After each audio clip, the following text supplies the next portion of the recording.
விதி ஒன்றை சந்தித்தேன் முதல் நேற்று துரை நீங்கள் தீண்டாமல் திரும்புது காற்று நீ என்ற சொல்லும் வரை நீங்காதோ எந்த குறை நான் என்ற நேரம் வரை உண்டாதோ உந்தன் மழை ஓடோடி வாராயோ அன்பே அன்பே.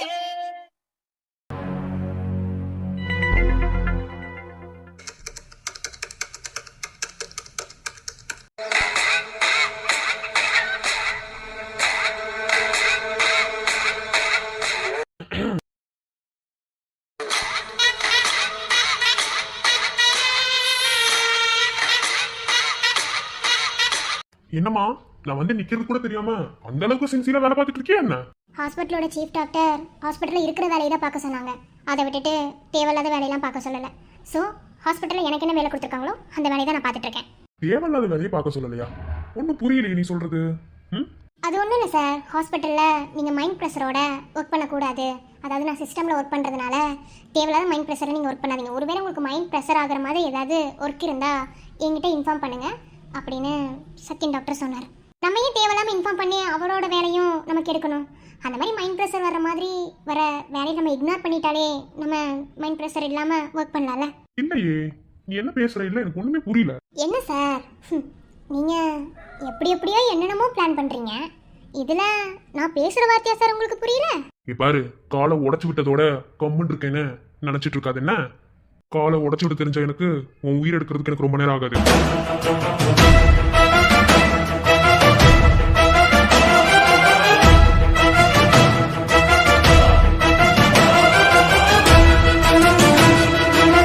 அவனை காட்டிட்டு இருக்கேன்.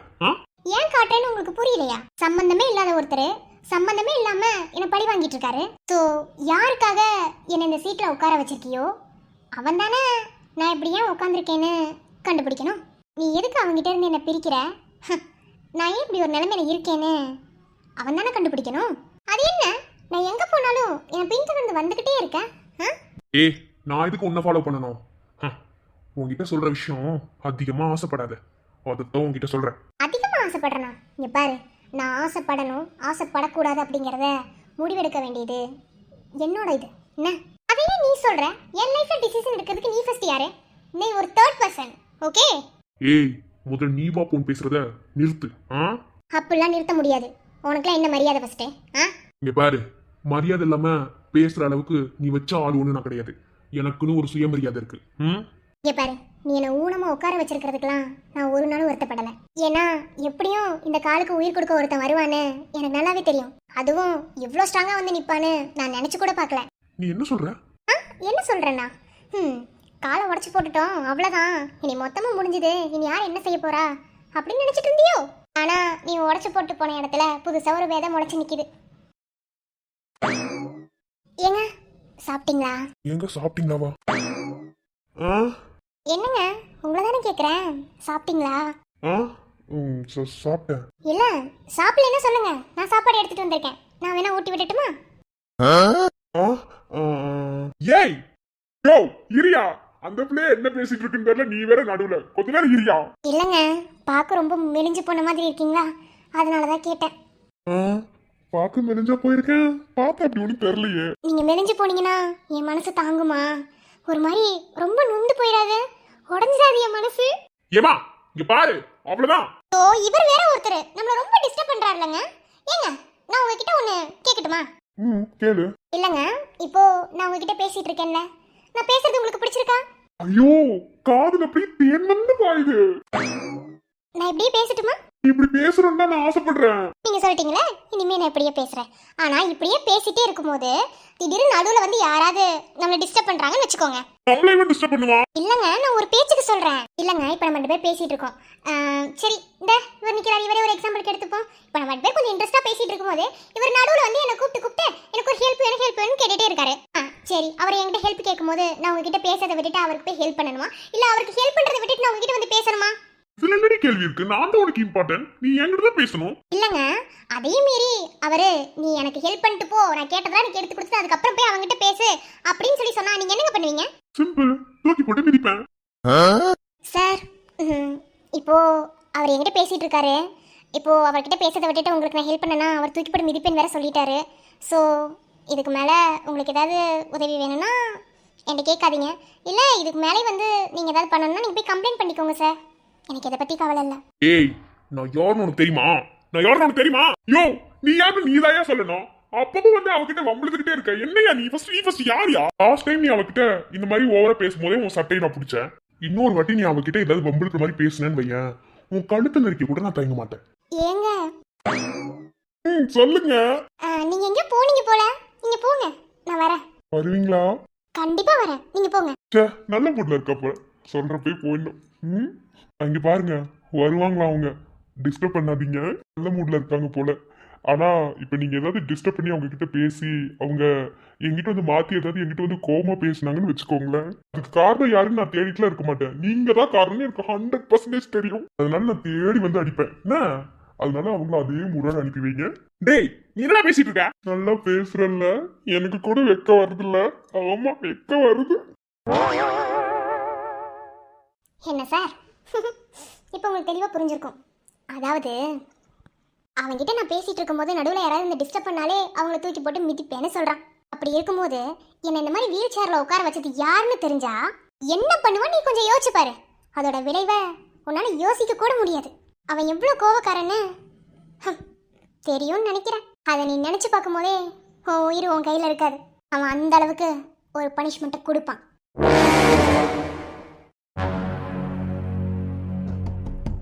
Yes coming. அடடே, வாங்க பெரியப்பா, நல்லா இருக்கீங்களா? பார்த்தே ரொம்ப நாள் ஆச்சு.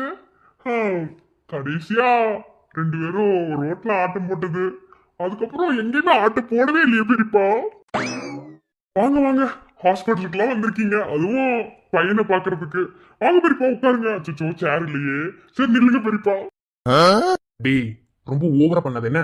அம்மா, நீ உன் மனசுல என்னடா நினைச்சு தெரியற? இங்க பாரு, ஒன்னு ஹாஸ்பிட்டல்ல எனக்கு கொடு, இல்ல ஹாஸ்பிட்டல்ல ஒருத்தன் வந்து டென்ட் போட்டு உட்காந்துருக்கானே அவனுக்கு கொடு. ஐயோ, 2 பேத்துக்குமே நல்லா கொடுக்க முடியாது பெரியப்பா. டேய், உன் மனசுல என்னதானே நினைச்சிட்டு இருக்க? நானும் இந்த ஹாஸ்பிட்டலுக்கு வர நேரம் கேட்கிறேன், ஹாஸ்பிட்டல் எழுதி கொடுன்னு.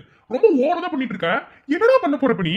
பெரியப்பா, நீங்க என்னோட பெரியப்பாங்கிறதுனால நான் உங்ககிட்ட மரியாதையா பேசுறேன், பெரியப்பாங்கிற மரியாதை கொடுத்து. ஆனா அவன் என்கிட்ட எந்த ஒரு மரியாதையுமே பேச மாட்டான். நானே அதே மாதிரி அவன்கிட்ட மரியாதை பேசுறது கிடையாது. 2 பேரும் அப்படிதான் இருக்கும். நான் தான் இந்த ஹாஸ்பிட்டல கைட் பண்ணிட்டு இருக்கேன். இந்த ஹாஸ்பிட்டலே என்னதுதான், நான் சீஃப் டாக்டர் அப்படின்னு எனக்கு ஒன்னும் அவன் பெரிய அவார்ட்லாம் கொடுத்து என்னைய ரொம்ப அவசரத்துக்காக தூக்கி வச்சு என்னை மதிக்கலாம் கிடையாது. அதே மாதிரி அவன் இந்த ஹாஸ்பிட்டலோட போர்டு மெம்பரா இருக்கிறதுனாலே அவனுக்கு நான் ஒன்றும் மரியாதை கொடுக்கறது இல்லை. 2 பேரும் ஸ்மூத்தா நார்மலா தான் போயிட்டு இருக்கோம். நானும் அவனும் ஒருத்தருக்கு ஒருத்தர் கேவலமா தான் பேசிட்டு இருக்கோம். ஏண்டா, அவன் தான் கேவலமா பேசுறான்னு தெரியுதுல. இந்த ஹாஸ்பிட்டலையே மொத்த சாம்ராஜ்யத்தையும் கட்டி ஆழ்ந்துட்டு இருக்கிறது நீதான். உனக்கு ஒரு மரியாதை இருக்குல்ல. அப்படி கேவலமா பேசுறது எதுக்கு ஹாஸ்பிட்டல் வச்சுக்க விரட்டி அடிக்க வேண்டியதானே? பெரியப்பா, என்ன நீங்க புதுசா டிஃப்ரெண்டாலாம் பண்றீங்க? போருக்கு மகன்கிட்ட வாழை கொடுத்து அனுப்புற மாதிரி போய் அவனை விரட்டி அடிடான்னு சொல்லி என்ன சொல்லிட்டு இருக்கீங்க? அவன் தான் சண்டைக்கு தான் உள்ள வந்திருக்கான்னு நல்லாவே தெரியுது.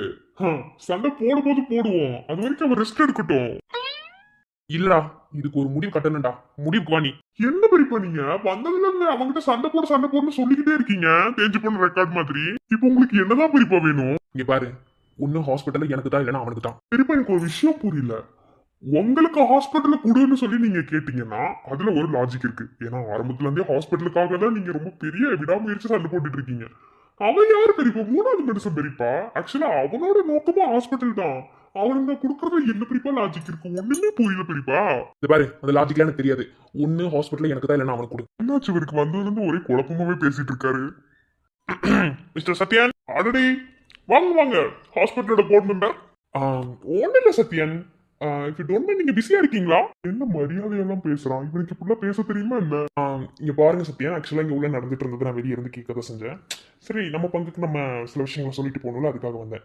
இங்க பாருங்க சத்யன், உங்களோட ஹாஸ்பிட்டலே எனக்கு நீங்க கொடுக்கணுமா வேண்டாமான்னு நீங்க தான் முடிவு பண்ணணும். அப்படி ஒருவேளை நீங்க கொடுக்கலனா எப்படி ஹாஸ்பிட்டல அடிச்சு புடுங்கன்னு எனக்கு தெரியும், நான் புடுங்க செஞ்சிருவேன். டேய், உன்னால ஒண்ணுமே புடுங்க முடியாதுடா, முதல்ல நீ அதை ரியலைஸ் பண்ணுடா. அது புடுங்க முடியுமா முடியாதா அப்படிங்கறத வந்து நான் டிசைட் பண்ணிக்கிறேன். இதுக்கு மேல என்னால கேவலமாலாம் பேச முடியாது. அப்புறம் சத்யன், உங்களுக்கு எனக்கு தனியா ஒரு போர் நடந்துட்டு இருக்கு. அது வேற டிபார்ட்மெண்ட், அது உங்களுக்கே தெரியும். சரி, ஆனா எப்ப பார்த்தாலும் இந்த வயசான ஆளு என் பொண்டாட்டிட்டு வந்து வம்பிழுத்துட்டு இருக்காரு. என்ன கதை? யோ, என்னையா பண்ண நீ? அவன் வந்து இதுக்கு இப்படி பேசிட்டு இருக்கான். ஏய், அவன் தான் அப்படி பேசிட்டு இருக்கானா? நீ பெரியப்பாங்கிற மரியாதையோட பேச கத்துக்கடா. உனக்கு நான் பெரியப்பா. நீ ஏன் பெரியப்பா மாதிரி நடந்துக்க மாட்டேற? நான் தான் உன்னை மரியாதையா வச்சு கூப்பிடுறேன்ல பெரியப்பான்னு. வாய போயான்னு கூப்பிடுற, நீ ஏன் அப்படி நடந்துக்க மாட்டேற? அந்த பொண்ணு புடிச்சு என்னையா பண்ணிட்டு வந்த? டேய், அட்மின்ல உட்காந்துருக்க பொண்ணு சரியா வேலை செய்தா இல்லையான்னு நான் வந்து கேட்டுட்டு இருக்கேன்.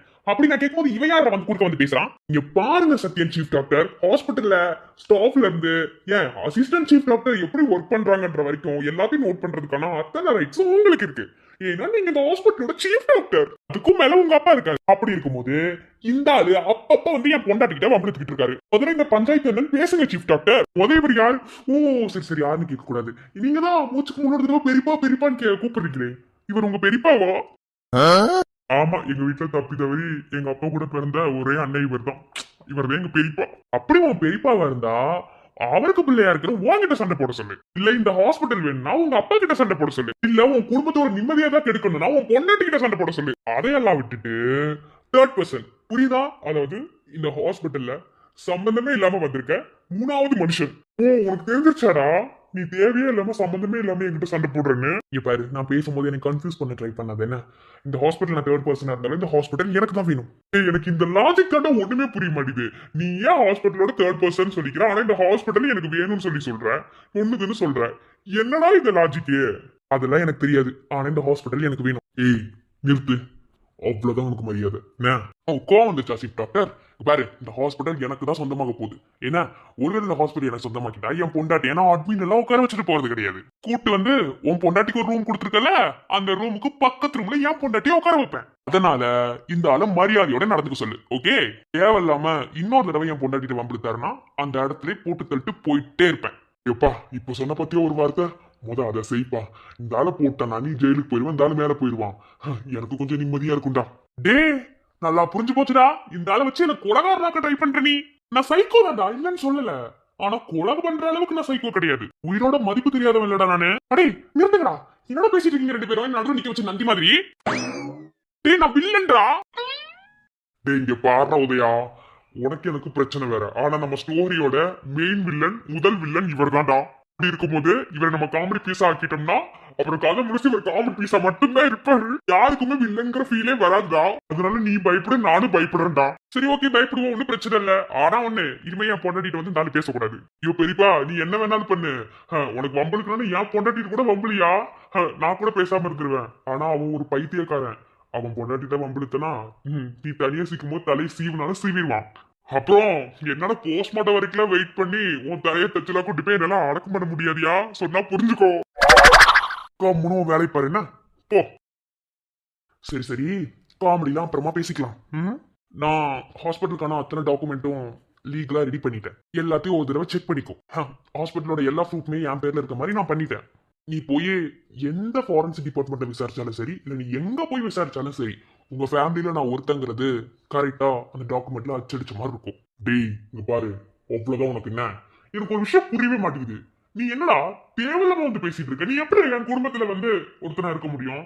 இங்க பாரு, எங்க அப்பாவுக்கு ரெண்டு வாரிசு தான். ஒண்ணுன்னா இன்னொன்னு என் தம்பி இன்பா, நாங்க 2 பேர் தான். இதுல மூணாவது ஒருத்தன் நீ எப்படா வந்த? எங்கிட்ட இருந்தா முடிச்சு வந்த? டேய் நிறுத்துடா, நான் தான் சொல்றேன்ல, என்னால ப்ரூவ் பண்ண முடியும். என்னால ப்ரூவ் பண்ண முடியும்டா. உன் ஃபேமிலியில ஒருத்தன் நானுங்கிறத லீகலா என்னால ப்ரூவ் பண்ண முடியும். வேலை நீ கொடுக்கலன்னு வையன், உன் ஃபேமிலி அசிங்கப்படுத்தி, உங்க அப்பாவை அசிங்கப்படுத்தி, எல்லாத்தையும் அசிங்கப்படுத்தி இதை நான் புடுங்குவேன். டேய் நான்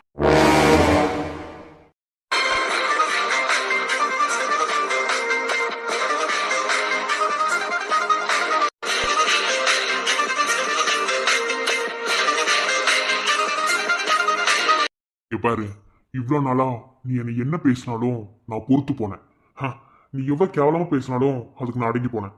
ஆனா என் அப்பாவை நீ ஒரு வார்த்தை அசிங்கமா பேசுனேன்னு வையன், உன்னை போட்டு தள்ளிட்டு போயிட்டே இருப்பேன். என்ன என் அப்பா மேல ஒரு கேவலமான அழுக்குக்காரப்பட்டா கூட என்னால அதை தாங்கிக்க முடியாது. டேய் நீ என்ன வேணாலும் பண்ணிக்கோ. என்ன எனக்கு ஒரு விஷயம் வேணும் அப்படின்னா அதுக்கு நான் யாரை அசிங்கப்படுத்துறதுனால அதுக்கெல்லாம் கவலைப்பட மாட்டேன். எனக்கு ஒரு பொருள் வேணும்னா அதை அடையறதுக்காக நான் என்ன வேணும்னாலும் பண்ணுவேன். அதனால நான் யாரை அசிங்கப்படுத்தி வேணும்னாலும் இந்த சொத்தை வாங்குறதுக்கு நான் நினைப்பேன்டா. உனக்கு எப்படி உன் அப்பா முக்கியமோ அதே மாதிரி எனக்கு என் அப்பா முக்கியம். இங்க பாரு, திரும்ப திரும்ப தப்பு பண்ணிட்டு இருக்க உதயா. என்ன என் பொறுமைக்குன்னு ஒரு அளவு இருக்கு, நான் உன்னை விட கோபக்காரன். ஆ? என் அப்பா எவ்வளவு கஷ்டப்பட்டு இந்த ஹாஸ்பிட்டலை உருவாக்கியிருக்காருன்னு உனக்கு தெரியுமா? ஈஸியா ரோட்ல வரவும் போறவங்க ஹாஸ்பிட்டல் என்னது ஒண்ணுதுன்னு உரிமை கொண்டாடிட்டு இருக்கீங்க. மறுபடியும் சொல்றேன், என் அப்பாவை அசிங்கப்படுத்தி ஒரு விஷயத்த என் கையில இருந்து வாங்கணும்னு நினைக்கிறது நடக்காத காரியம். அதே தான் நானும் சொல்றேன்.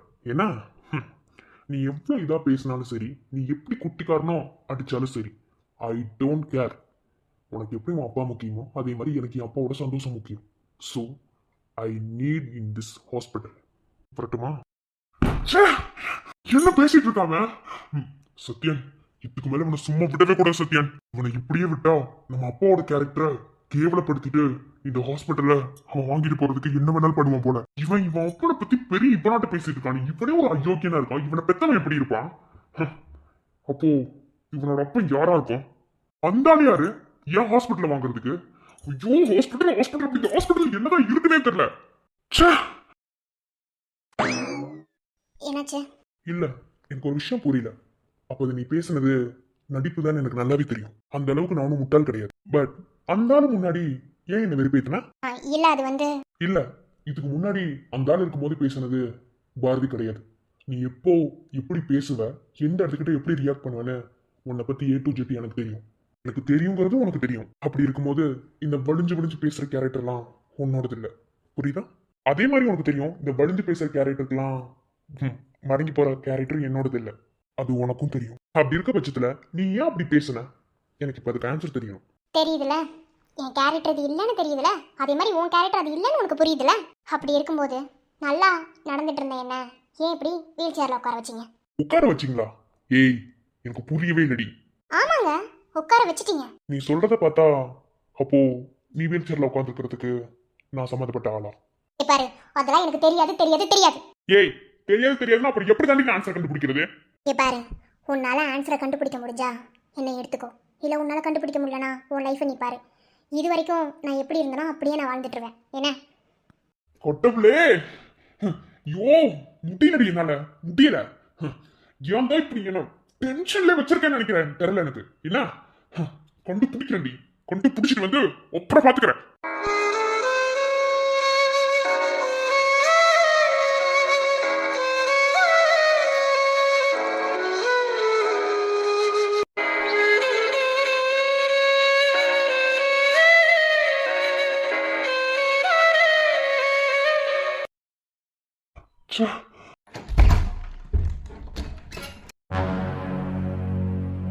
Don't mind. என்னாச்சு? நான் இப்படி ரூமை க்ராஸ் பண்ணும்போது பயங்கரமாக உள்ள சத்தம் கேட்டுட்டு இருந்துச்சு. என்னாச்சு? ஏன் நீ ஒரு மாதிரி இருக்க? இல்ல, இந்த உதயம் வந்து டென்ஷன் படுத்திட்டான்.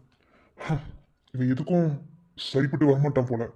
என்னை அவ்வளோ கோவப்படுத்திட்டான். அம்பி, இது வரைக்கும் அவன் பேசுனது எல்லாத்தையும் நான் அக்செப்ட் பண்ணேன். ஆனா இன்னைக்கு அவன் பேசுனதை என்னால ஏத்துக்க முடியல. ரொம்ப மிஸ்பிஹேவ் பண்றான். அவன் ஒரு பொருள் வேணும்னா அதுக்காக யாரை வேணாலும் அசிங்கப்படுத்துவான் போல.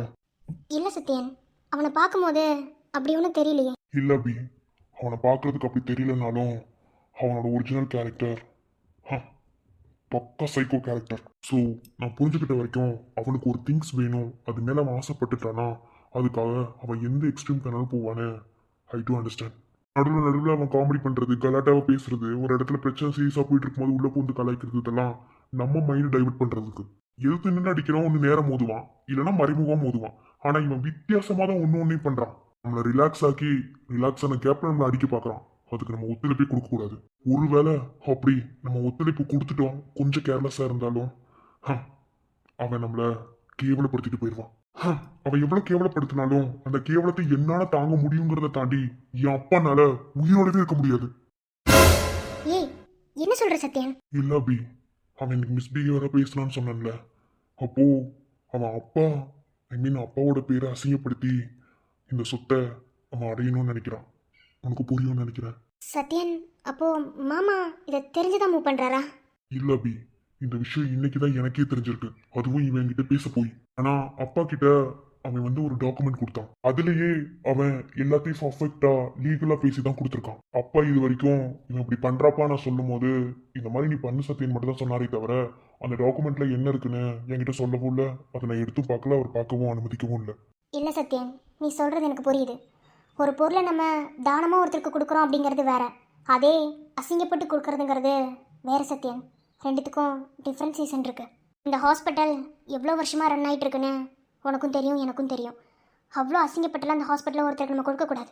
அதே மாதிரி அசிங்கப்படுற மாதிரி ஒரு நியூஸ் வெளியவும் வந்துடக்கூடாது. அவங்கிட்ட சொத்தை கொடுக்கறது ஒன்று தான், அதுக்கப்புறம் ஹாஸ்பிட்டலை அசிங்கப்பட்டு நீ ரன் பண்ணுறதும் ஒன்று தான். ஸோ இது ரெண்டுமே இல்லாமல் யாருக்கும் எந்த மனசங்கடமும் இல்லாமல் உதயாவை ஹாஸ்பிட்டலேருந்து வெளியே அனுப்பணும். அதுதான் அப்படி நானும் யோசிக்கிறேன். இந்த ஹாஸ்பிட்டலில் சின்னதாக ஒரு பிளாக் மார்க் கூட வந்துடக்கூடாது. இந்த ஹாஸ்பிட்டல் தான் அப்பாவுக்கு கோயில். உனக்கு நல்லாவே தெரியும் என் பெரியப்பா இந்த ஹாஸ்பிட்டல் அடையிறதுக்கு எவ்வளோ பிளான் பண்ணுறாருன்னு. ஸோ அவருக்கே என்னால் தூக்கி கொடுக்க முடியாத போது ஒரு மூணாவது மனுஷன் வந்து இப்படி கேட்கும்போது என்னால் அதை ஏற்றுக்க முடியல. அப்படி என்னதான் நான் அவங்ககிட்ட கெத்தாக பேசினாலும், நான் என்னோட ஆட்டிடியூடை காமிச்சாலும் என்னால் ஒரு நிலையில் இருக்க முடியல. என்னையும் மீறி இந்த ஹாஸ்பிட்டல் அவன் எடுத்துருவானோன்னு பயமாகவும் இருக்குடி. ஸோ அப்பாக்காக இந்த ஹாஸ்பிட்டலில் நல்ல நிலைமைக்கு நான் எடுத்துகிட்டு போகணும்னு நினச்சேன். அப்பா இன்னும் ஒரு 2 இயர்ஸ்க்குள்ளே ரிட்டையர் ஆகுவேன்னு சொன்னார். அதாவது மகேஷ் மெடிக்கல் முடிச்ச ஹாஸ்பிட்டலுக்குள்ளே வந்ததுக்கப்புறம் எங்கள் 2 பேர்கிட்டையும் பொறுப்பு ஒப்படைச்சிட்டு அவர் ஓய்வு எடுக்கலான்னு முடிவில் இருக்காரு. அப்போ அப்பா எல்லாத்தையும் விட்டுட்டு எங்கள் 2 பேர்கிட்டையும் ஒப்படைச்சிட்டு வெளியே போகும்போது அவருக்கு ரிலாக்ஸாக பீஸ்ஃபுல்லான ஒரு லைஃப்பை நான் கொடுக்கணும். ஸோ அவர் எந்த விதத்துலையும் அவமானப்பட்டு நிற்கக்கூடாது. அப்படி அதுக்கு தான் நான் போராடிட்டு இருக்கேன். என்ன பண்ணுறதுன்னு தெரியல. சத்யன்,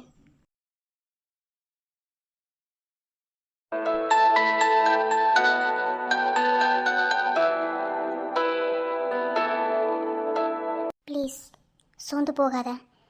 நீ சோர்ந்து போயிட்டனா உன்னால் அடுத்த ஸ்டெப் எடுத்து வைக்க முடியாது. நீ ஃபீல் பண்ணாத. அதெல்லாம் மாமாவுக்கு எந்த கெட்ட பேரும் வராது. உன்னை விட மாமா மேலே எனக்கு ரொம்பவே அக்கறை இருக்குது. ஸோ கவலைப்படாத. அதெல்லாம் நல்லபடியாக ஹாஸ்பிட்டலில் நம்ம மீட்டரலாம். ஒரு நல்ல விஷயத்தை நம்ம அடையணும்னா வாழ்க்கையில் சில மோசமான நிலைமைகளை நமக்கு அடுத்து தான் வரணும். அதில் இதுவும் ஒன்று. உனக்கு என்ன தெரியாதுதான். கவலைப்படாத. உடஞ்சி மட்டும் போயிடாத. எந்த இடத்துலையும் மனசு விட்டுட்டனா உன்னால் அடுத்த ஸ்டெப்பே மூவ் பண்ண முடியாது. எல்லாத்தையும் பார்த்துக்கலான்னு கொஞ்சம் பொறுமையாக இரு. ஓகே? நீ கவலைப்படாத. நான் உன் கூட தான் இருக்கேன். தாங்க தாங்க பாரங்கள் காலம் தந்தவை காண வேண்டும் 1000 கோடி புன்னகை. ஒரு பேஷண்ட் ரொம்ப சீரியஸான கண்டிஷனில் இருக்காங்க அப்படின்னா கடவுளை நம்புறதை தாண்டி டாக்டரும் நம்மளை தான் கடவுளாக பார்க்குறாங்க. ஸோ நம்மளை கடவுளாக பார்க்கும்போது நம்ம தான் அந்த பேஷண்ட்டுக்கு உயிர் கொடுக்குறோம். அந்த மாதிரி தான் வாழ்க்கையில் இருக்கிற பிரச்சனையும். ஸோ நீ தைரியமாக இரு. எல்லாத்தையும் பார்த்துக்கலாம். நான் எப்போதும் கூட தான் இருப்பேன். நம்மளோட பர்சனல் வேறு சத்தியம். பட் ப்ரொஃபஷ்னலாக இதில் கொஞ்சம் பர்சனல் கனெக்ட் ஆகும் போது அது நம்ம குடும்பத்தை பாதிக்கும் போது அதில் 2 பேரும் ஒன்றா இருக்கிறதுல தப்பு இல்லை. ஸோ நீ கவலைப்படாத. தேங்க்ஸ் டி. இருக்கட்டும். தாங்கிக் கொள் என் கண்மணி